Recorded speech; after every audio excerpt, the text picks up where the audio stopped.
জাতীয় ঐক্যমত্য কমিশন ১৯টি মৌলিক সংস্কারের বিষয়ে রাজনৈতিক দলগুলোর সঙ্গে আলোচনা করে সিদ্ধান্ত নিয়েছে। তবে এর মধ্যে অন্তত ৯টি বিষয়ে একাধিক দলের ভিন্নমত রয়েছে।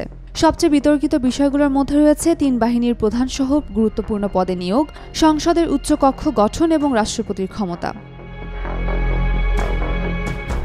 কমিশন প্রস্তাব করেছে রাষ্ট্রপতিকে ১২টি প্রতিষ্ঠানে স্বাধীনভাবে নিয়োগের ক্ষমতা দেয়া হোক।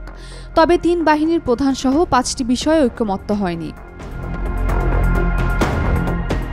রাষ্ট্রপতি নির্বাচন বিষয়ে দলগুলো গোপনে ভোটে নির্বাচন পদ্ধতিতে একমত হলেও একাধিক দল ভিন্ন মত দিয়েছে। আবার সংবিধানের মূলনীতি বহাল রাখার নিশ্চয়তা না থাকায় কয়েকটি বামপন্থী দল আলোচনা বর্জন করেছে।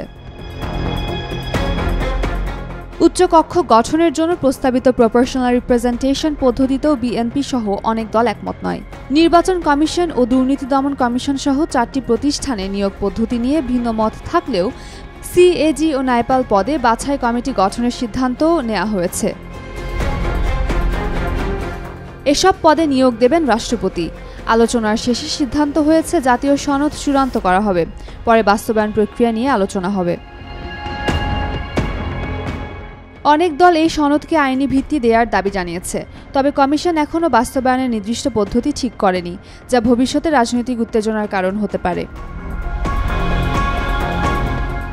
জুলাই জাতীয় সনদ ২০২৫ বাস্তবায়নের দায়িত্ব রাজনৈতিক দলগুলোর এবং প্রয়োজনে এ নিয়ে আবারও আলোচনা হবে বলে জানিয়েছে জাতীয় ঐক্যমত্য কমিশনের সহ-সভাপতি অধ্যাপক আলী রিয়াজ।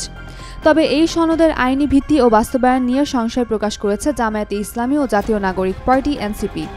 আর বিএনপি দাবি করেছে সংস্কার প্রস্তাবের আইনি ভিত্তি দেয়া নিয়ে বিভ্রান্তি ছড়ানো হচ্ছে। Desk report, Daily Sun. Follow us on Facebook. Subscribe our YouTube channel. Get the latest update on www.daily-sun.com.